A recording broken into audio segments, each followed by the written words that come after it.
Salam alaikum, j'espère que tout le monde va bien.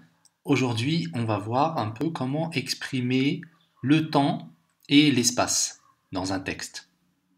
Donc, pour situer des actions dans le temps, on utilise des indicateurs temporels. Par exemple, avant ma séance de musculation, je commence d'abord par un échauffement, ensuite, je fais des tractions à la barre fixe et enfin, je pratique des exercices de respiration. Donc vous voyez dans ces deux phrases, ce qui est en rouge, ce sont les indicateurs de temps.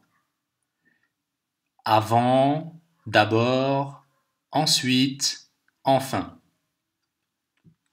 Alors, les indicateurs temporels, les indicateurs de temps, ils nous servent à préciser l'antériorité, c'est-à-dire avant, à une action qui se passe avant, ou bien la simultanéité, c'est-à-dire en même temps, ou la postériorité, c'est-à-dire après.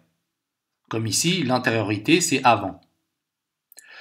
En général, les indicateurs temporels sont, en général, donc, on utilise des adverbes ou locutions adverbiales, ou bien des groupes nominaux.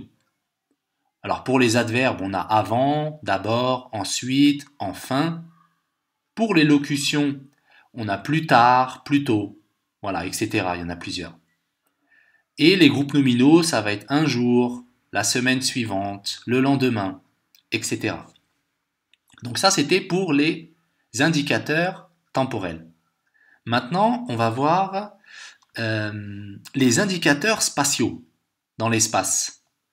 Alors, les indicateurs spatiaux, on les utilise pour préciser la position.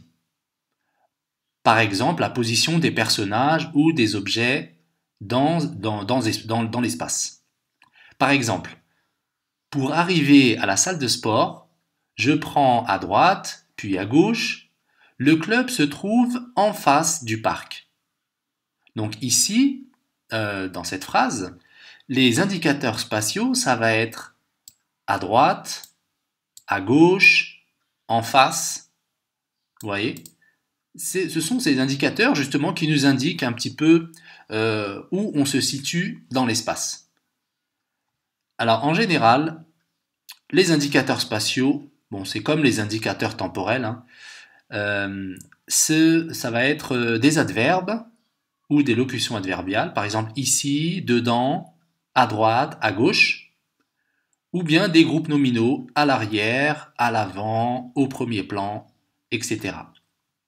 Alors une chose oui que j'ai pas dit, c'est que les indicateurs temporels, on les utilise surtout dans les textes narratifs pour raconter une histoire, et les indicateurs spatiaux, on les utilise bon surtout dans les descriptions.